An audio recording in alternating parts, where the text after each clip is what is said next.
한 번 더 말씀해 주시면 대표님들이 아 우리도 저 업무 할 사람이 필요한데 네. 네, 아까 앞에서 했는데 한번 그거 마지막으로 정리 좀 부탁드릴게요. 네.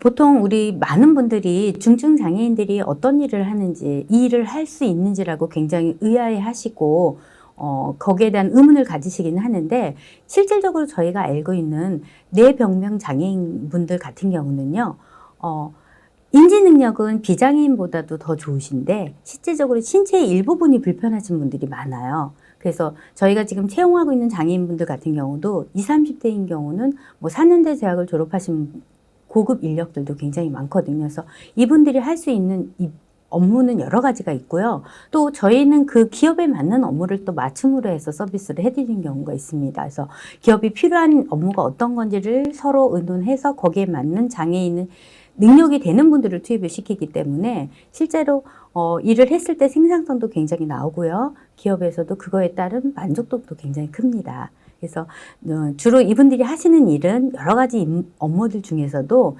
디자인 업무를 하시는 장애인분들도 있으시고요. 디자인에 채용 공고를 한다든지 어떤 행사 초청장을 만든다든지 SNS 게시물을 올린다든지 이런 업무를 하시는 분들, 또 마케팅 관련된 부분에서는 요즘은 블로그나 인스타그램 많이 하시잖아요. 거기에 게시글을 작성하거나 업로드를 하는 경우도 있고요. 또 온라인 마케팅에 또 참여하시는 분들도 있으십니다. 그리고 또 이제 많은 일들 중에서도 사무보조에 관련된 일을 하시는 장애인분들이 있으신데 데이터 입력을 한다든지 작성 업무를 하시고 또 저희가 보통 보면 기업이 유통기업이거나 이러면은 사실은 매출 관련된 자료가 굉장히 많거든요. 그 자료를 입력을 하거나 정산하고 그다음에 요즘 이제 동종업계 관련된 조사를 해서 스크랩을 만든다든지 이런 업무들도 많이 하고 있어서 실제로 많은 업무들을 하기 때문에 대표님들이 고민하지 않으셔도 저희가 맞춤에 대한 업무를 진행을 하기 때문에 기업과 우리 장애인분들도 굉장히 잘 맞은 일을 하고 있습니다. 전문가가 매칭을 해주시니까. 네, 전문가 매칭이 중간에 또 들어가 네. 있고요. 네. 지금은 이제 사무 업무 쪽으로 말씀을 해주셨고 네. 제조 쪽에도 우리 장애인들이 좀 고용을 했을 때 회사의 업무를 도와줄 수 있을까요?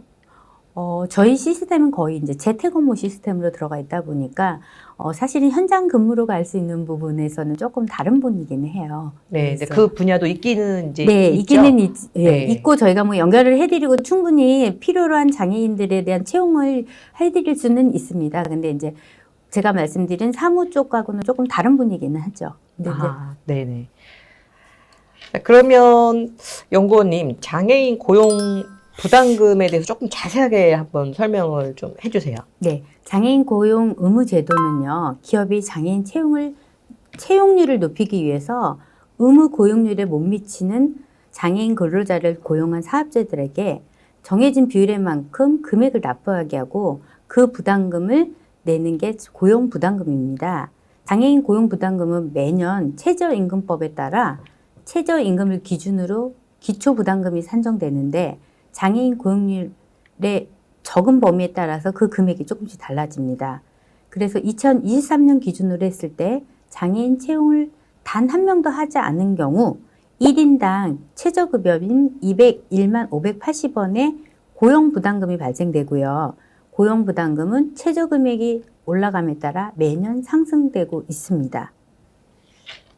네, 그리고 더블 카운트 제도 아까 잠깐 말씀해 주셨는데 더블 카운트 제도가 뭔가요?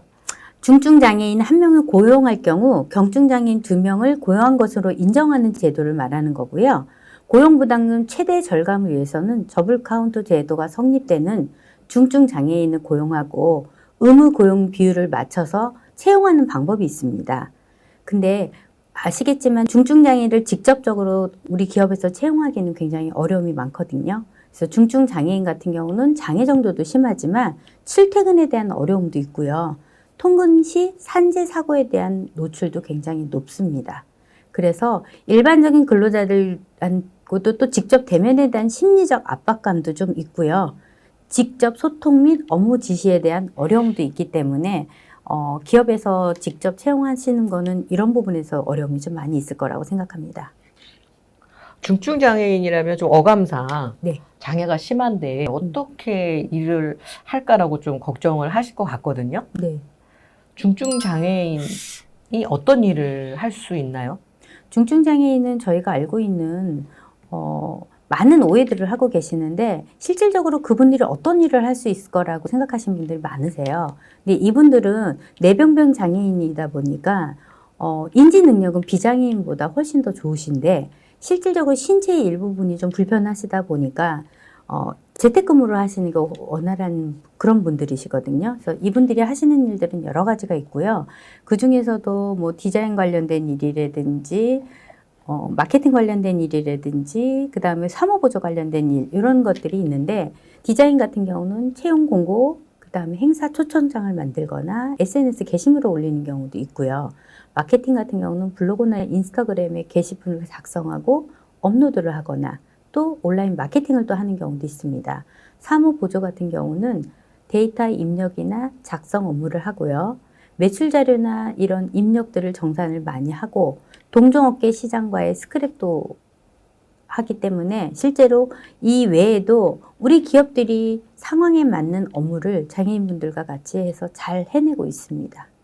중증 장애인에 대한 개념부터 좀 우리가 오해를 하고 있는 게 많은 것 같아요. 용어가 네네. 조금 바꿔야 되지 않을까 싶은데. 네, 맞습니다. 아까 이제 2019년부터 변경이 됐다 그러셨잖아요. 네네. 2019년 전에는 등급제였다. 네. 네. 1에서 6등급제였는데 네. 2019년 7월에 법 개정이 되면서 등급제가 폐지됐습니다. 아, 그래서 네, 중증 아니면 경증과 두 가지밖에 없는 거예요. 네네. 그러다 보니까 이 어떤 등급제보다는 중증으로 가시는 분들의 어떤 그 사이의 저기가 굉장히 더 폭이 넓어진 그런 경우가 되겠죠. 네.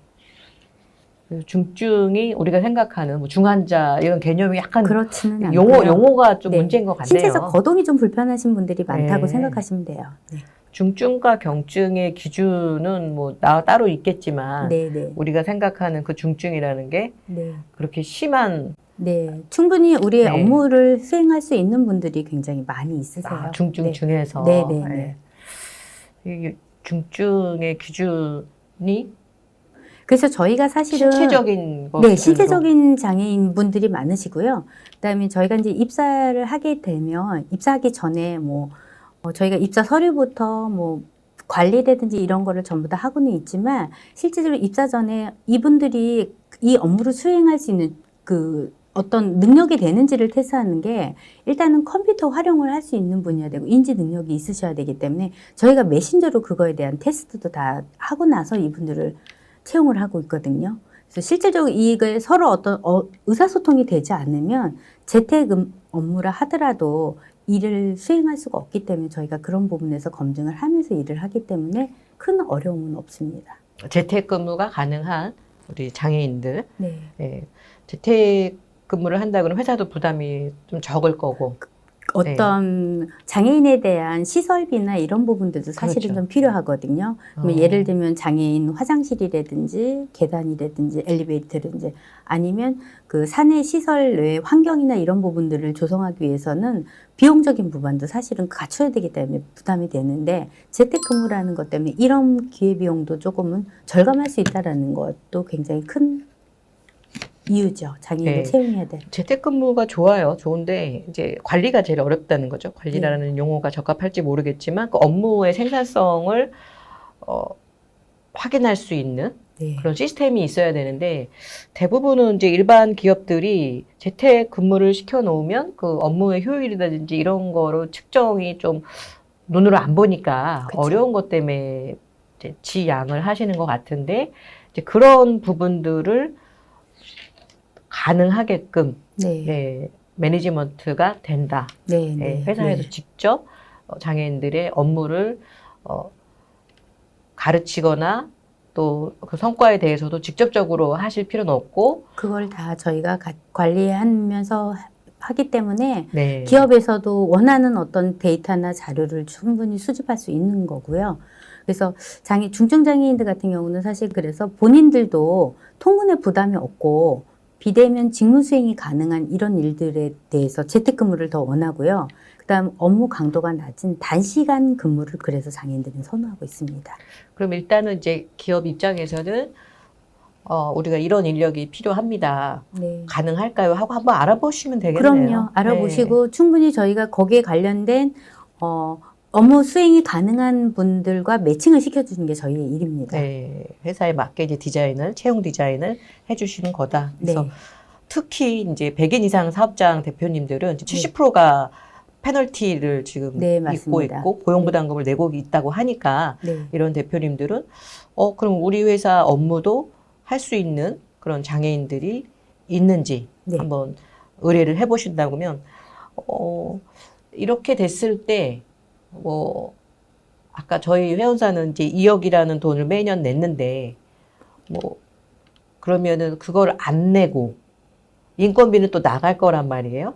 네, 그렇죠. 네, 그렇게 했을 때 대표님들이 그럼 같은 거 아니야 이렇게 생각할 수 있는데 실제적으로는 어때요? 만약에 2억이다. 저희 네. 회사는 이제 2억씩 네, 2억을 부담하고 계시지만 네네. 예를 들면 우리 기업에서 장애인을 4명을 고용해야 된다고 네. 가정을 하면요. 실질적으로 4명에 대한 최저임금은 201만 원이거든요. 4분이면 월 800만 원 정도가 됩니다. 근데 거기에다가 아까 말씀드렸듯이 장애인 고용, 미고용에 따른 법인세 22%까지 포함되면은 법인세가 한 2,100만 원 정도 되면 실제 연간 기업의 부담 금액은 1억 1,700 정도 되거든요.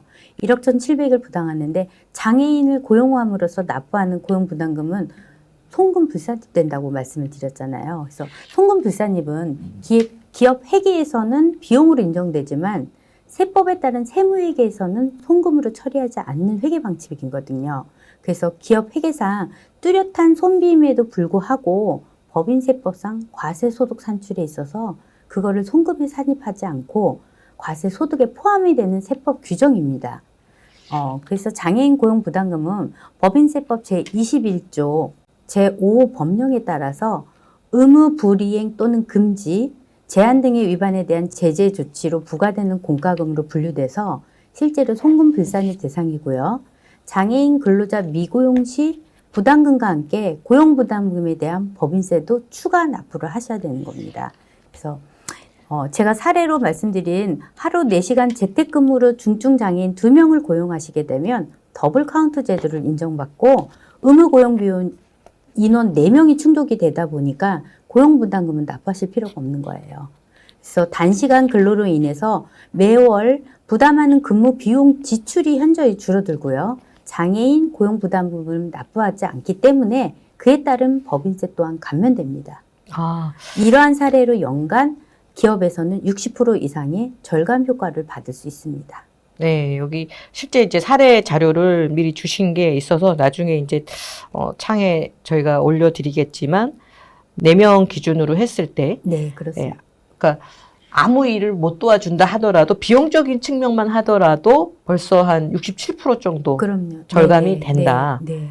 근데 이제 이게 장애인 고용률이 인원이 더 많아질 경우 이거는 지금 한 150명 기업이지만 우리가 만나는 기업들은 200명, 300명, 1000명의 기업들 같은 경우는 고용부담금이 몇십억이 되는 경우도 있고 더 큰 금액들이 있습니다.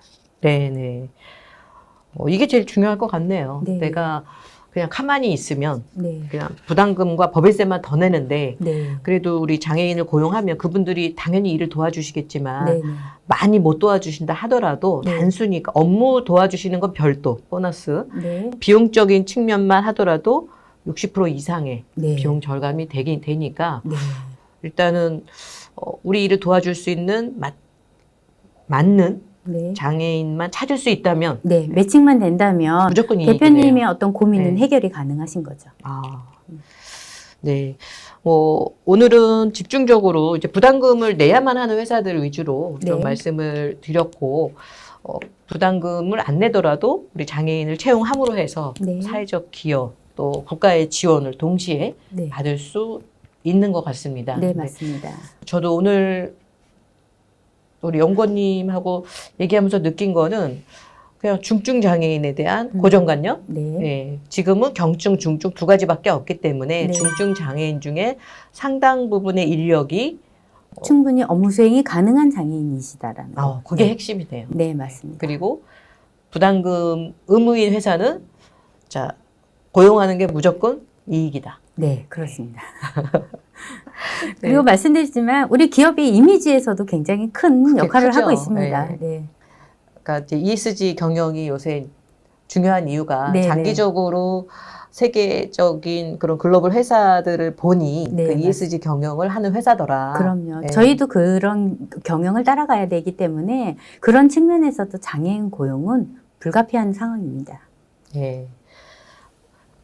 경제적으로도 회사에 도움이 되고 네. 또 회사의 이미지나 또 우리 대표님도 사회에 기여한다는 그런 부분. 네.